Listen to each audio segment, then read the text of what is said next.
اگر بڑی شخصیت بنی ہے تو عام طور سے اس کے پیچھے ماں باپ کی دعاؤں کا اثر ہے.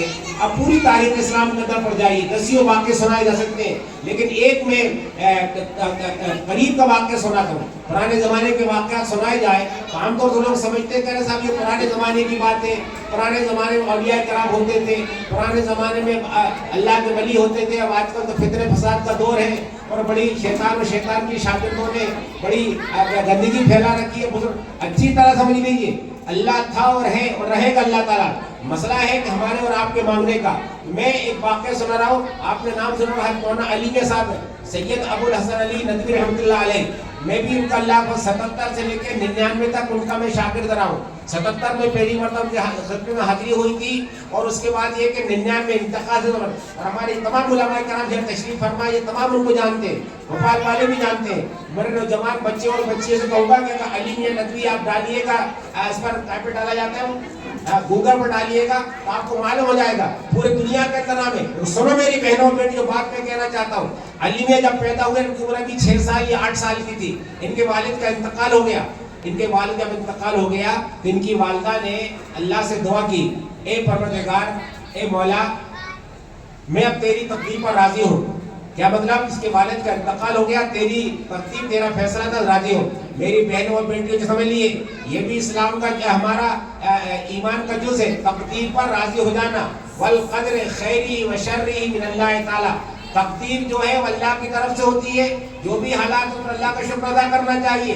یہ میں کہہ رہا ہوں, اللہ کی بندی نے کہا کہ اللہ میں تیری تقدیر, تیرے فیصلے پر راضی ہوں. تو نے اس کے والد کو اٹھا لیا ہے, میں اس کو شکایت نہیں کر سکتی ہوں. یہ میں اس لیے کہہ رہا ہوں کہ ہماری بعض بہنوں اور بیٹیوں کی عادت ہوتی ہے, کسی کا انتقال ہو جائے, کسی کے بیٹے کا انتقال ہو جائے, بھائی کا انتقال, تو کہ ارے صاحب اللہ کو ہمارا ہی بیٹا ملا تھا, اللہ کو ہمارا ہی بھائی ملا تھا, اللہ کو ہمارا ہی شوہر ملا تھا, اللہ کسی اور کو اٹھا لیتا. اللہ نے ہمیں یاد رکھنا, بالکل یہ غیر ایمانی والی بات ہے.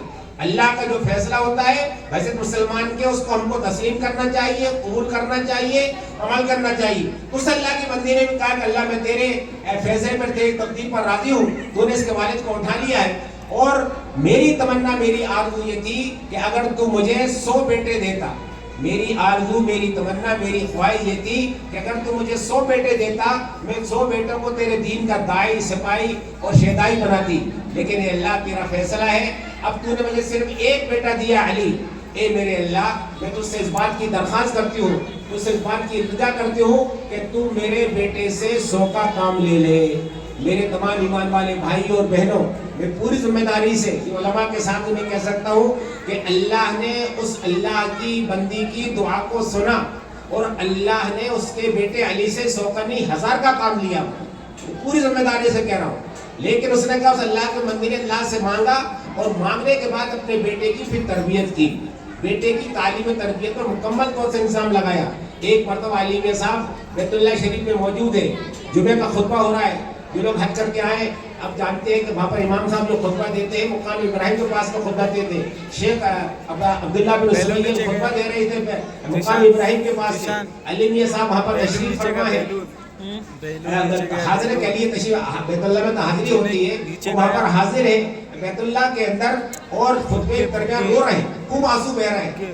بعد میں جب لوگوں نے گھر پہنچے تو موقع کہا, حضرت کیا بات ہے کہ آج آپ خطبے میں طرح کیوں رو رہے تھے؟ سنو میری بہنوں اور بیٹیوں, تمام ایمان والوں کو میں یہ قصے خانوی سنا رہا ہوں, پرانے یہ نئی باتیں سنا رہا ہوں. میں جب میں نے کہا, مولانا نے کہا بات یہ ہے کہ جب میں ان کے والد کا انتقال ہو گیا تھا تو ان کی والدہ نے اپنے گاؤں میں تکیہ, ہمارے علماء جانتے ہیں, تکیے سے لکھنؤ پڑھنے کے لیے بھیج دیا تھا. اور انگریزوں کا دور تھا, جیسا ہوتا ہے آج کل نوجوانوں سے بھی کہنا چاہتا ہوں کہ ہوتا ہے کہ نوجوان متاثر ہوتے ہیں.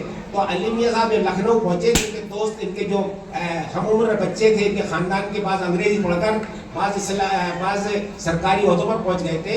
تو انہوں نے کہا کہ علی کہا لگائے, یہ ملا بننے کے چکر میں عربی پڑھے گا تو تیرا فیوچر ڈارک ہو جائے گا, تو انگلش پڑھ, عربی چھوڑ دے, انگلش میں لگا.